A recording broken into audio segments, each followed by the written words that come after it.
용서하기. 하나님의 말씀은 고린도후서 2장 10절로 11절입니다. 너희가 무슨 일에든지 누구를 용서하면 나도 그리하고 내가 만일 용서한 일이 있으면 용서한 그것은 너희를 위하여 그리스도 앞에서 한 것이니 이는 우리로 사탄에게 속지 않게 하려 함이라. 우리가 그 계책을 알지 못하는 바가 아니로라. 이 시간에는 용서하기라는 제목으로 말씀을 묵상하겠습니다. 인생을 살면서 마음에 상처가 없는 사람은 없습니다. 어렸을 때에 들었던 말과 신체적 학대로 받은 상처, 사회생활을 하면서 믿었던 사람들에게 받은 배반, 믿고 사랑했던 사람에게 받은 배신으로 인해 누구나 아픔이 있습니다. 이러한 아픔들을 훌훌 털어버리고 일어서면 좋은데 이런 것들이 마음 깊은 곳에 자리 잡게 되면 그것을 빌미로 원수 마귀가 우리에게 영향력을 행사하게 됩니다. 본문을 보면 사도 바울은 마귀에게 속지 않도록 하기 위해 용서해야 한다고 말씀하고 있습니다. 또 예수님은 마태복음 18장 32절에서 남을 용서하지 못하는 사람을 향해 악한 종이라고 표현했습니다. 그러므로 용서는 그리스도인으로서 신앙 표현이자 행위라고 할 수 있습니다. 문제는 용서하기 싫어서가 아니라 용서가 안 된다는 것에 문제가 있는 것입니다. 그렇다면 용서를 어떻게 해야 할 것인지 알아보겠습니다. 사무엘상 1장을 보면 엘가나라는 남자에게 아내가 둘이 있으니 하나는 한나요, 또 다른 하나는 브닌나였습니다. 한나는 남편의 사랑을 많이 받았으나 임신하지 못하여 아이가 없었습니다. 둘째 부인 브닌나는 아이가 있었기 때문에 이를 빌미로 한나를 괴롭혔습니다. 이에 한나가 마음이 괴로워서 여호와께 기도하고 통곡했다고 사무엘상 1장 10절에 기록되어 있습니다. 이후에 한나는 이스라엘의 민족의 지도자인 사무엘을 낳게 됩니다. 우리가 여기에서 배워야 할 것이 있습니다. 용서하기 위해서는 첫째, 마음에 있는 모든 쓴물을 하나님께 쏟아버려야 합니다. 내 마음 깊은 곳에 묻어두었던 것, 억울했던 일들, 남들은 모르게 숨겼던 일들을 하나님 앞에 솔직하게 고백하라는 것입니다. 거룩한 기도, 가식적인 기도, 자신을 정죄하는 기도하지 말고 내 안에 있는 모든 쓴물을 하나님 앞에 쏟아 놓으라는 것입니다. 누군가를 미워하는 마음도 솔직하게 하나님께 고백하고 누구에게 서운한 것이나 서러운 것이 있으면 그것도 솔직히 고백하고 누군가를 비방하고 비판하고 싶은 것도 고백하고 누구를 향한 화병이 있으면 누군가만 생각하면 속에서 욱하는 것이 올라온다면 어떻게 그럴 수 있느냐며 하나님께 쏟아버려야 합니다. 그러면 마음의 자유함을 누릴 수 있습니다. 이것은 이론이나 설이 아닙니다. 신앙은 뜬구름 잡는 것이 아닙니다. 신앙은 현실입니다. 속에 미움의 감정이 쌓여 있을수록 누군가가 용서가 안 될수록 어린아이가 엄마 품에 안겨 자신의 마음을 다 이야기하듯이 어린아이가 되어 하나님 품에 안겼다 생각하고 그냥 다 이야기하면 되는 것입니다. 그러면 속에 뭉쳐있던 무거운 짐은 벗어지고 하늘의 평안이 깃들 것입니다. 그러면 미움과 용서하지 못함으로 내 육체를 잡고 있던 어둠의 영이 떠나면서 질병도 자연스럽게 치유함을 받게 되는 것입니다. 이처럼 용서는 성령의 치유 사역이 흘러나가도록 합니다. 치유는 과거나 현재 우리에게 상처 준 사람을 용서하기로 선택하면서 시작되는 것입니다.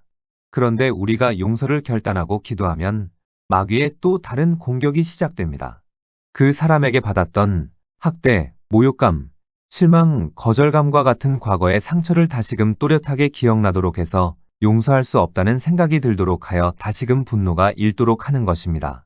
그래서 우리가 용서하고자 하는 마음을 버리도록 해서 마귀는 우리의 고통스러운 기억을 계속해서 이용하는 것입니다. 그러므로 이때에는 굴복하지 말고 죄와 싸우되 피 흘리기까지 싸워야 합니다. 마귀의 공격으로 내 마음에 누군가를 향한 분노가 들끓을 때 용서했음을 계속 선포하며 나아가면 승리하게 됩니다. 용서했다 못했다, 용서했다 못했다.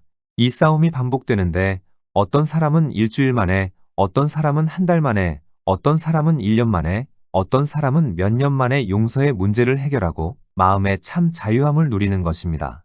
그럴 때 비로소 다른 사람들을 보고 미소 짓고 편안하게 웃을 수 있습니다. 이처럼 용서하기를 선택할 때 하나님의 치유가 임하고 마귀의 접근이 차단됩니다. 그러므로 우리는 우리 자신을 위해서라도 마음에 상처를 준 사람을 용서해야 합니다. 예수님은 왜 원수를 사랑하라고 했을까요? 그것은 우리 자신을 위한 것으로 남을 용서하지 못하면 그 독이 먼저 나를 파괴하기 때문입니다. 용서하기 위해서는 둘째, 보복할 수 있는 모든 권리를 포기하고 하나님께 맡기는 것입니다. 하나님께 마음에 있는 모든 쓴물을 쏟아버리고 난 다음에는 상대방에 대해 내가 할 수 있는 모든 권리를 포기하는 것입니다. 특히 오해받고 있다고 생각될 때 말로 풀려고 하지 말고 기도로 인내해야 합니다. 사람들은 자신이 오해받은 것만 생각하지 내가 남을 오해할 수 있다는 것은 생각하지 않는 경향이 있습니다. 사람은 누구나 오해를 받았던, 상처를 받았던 내가 그 사람을 말로 공격을 할 수 있고 또 물리적인 방법으로 상대방을 해할 수 있는 권리가 있다고 생각합니다. 그러나 이러한 모든 권리를 하나님께 맡기고 포기하는 것입니다. 용서는 상처 준 사람을 풀어놓는 것입니다. 용서하기를 거부할 때 상처 준 사람을 계속해서 붙잡고 늘어지는 것입니다. 이렇게 함으로 어쨌든 그들이 갚도록 하거나 보복할 수 있다고 느끼는 것입니다.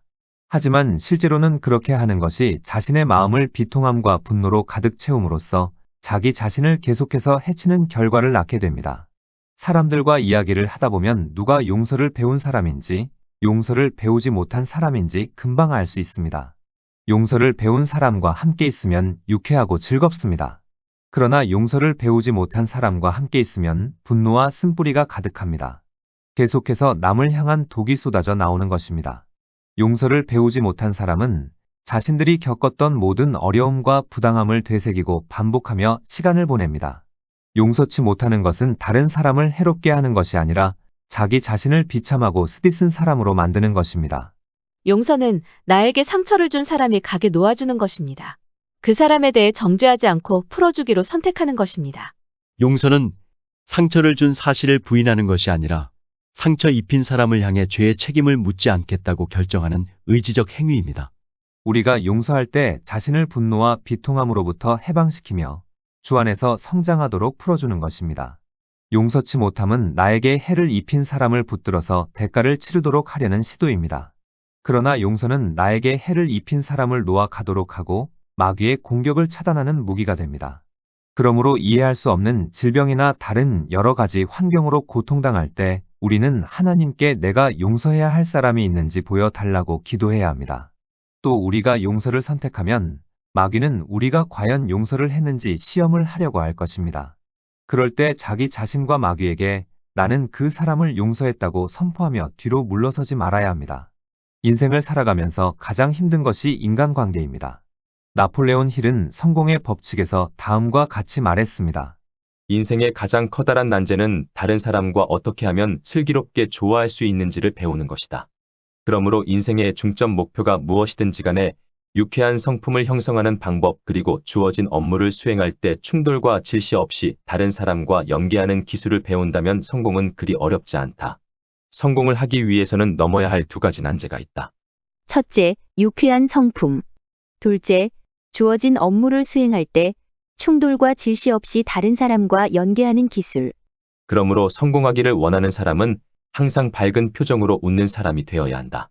밝은 표정과 웃는 얼굴은 우리 안에서 용서가 이루어져 참 자유와 평안을 누릴 때 가능한 것입니다. 용서를 하면 마음의 여유가 있고 유쾌함이 있습니다. 용서를 하면 자유와 평안을 누릴 수 있습니다. 용서할 사람이 있으면 마음에 있는 모든 쓴물을 하나님께 쏟아버리십시오.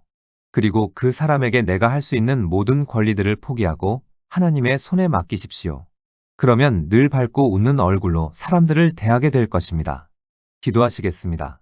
하나님, 우리의 선한 의도를 왜곡하고 이용하는 자들로 인해 그리고 남들의 거짓말과 이기심, 우리 마음과 상관없는 오해들 그리고 상처로 말미암아 우리의 마음은 굳어져 있습니다. 이러한 마음이 그리스도의 사랑으로 부드러워지길 원합니다.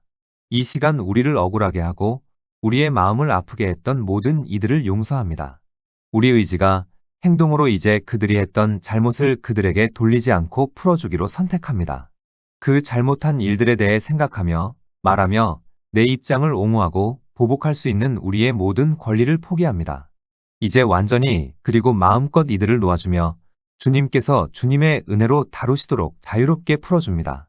예수님 안에서 발견한 은혜로 이제 우리는 그들이 용서받았음을 선포합니다.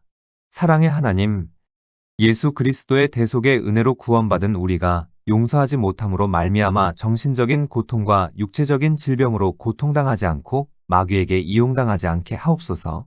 자꾸만 지난날의 아픔을 기억나도록 해서 용서하지 못하도록 하는 것은 마귀의 간교한 술책임을 알았습니다. 더 이상 마귀에게 속지 않고 용서함으로 하늘의 참 자유와 평안을 일평생 누리게 하옵소서. 예수님의 이름으로 기도드립니다. 아멘. 하나님께서는 내 형편이 어떠하든 내 신분이 무엇이든 무슨 죄를 지었든 변함없이 나를 사랑하십니다.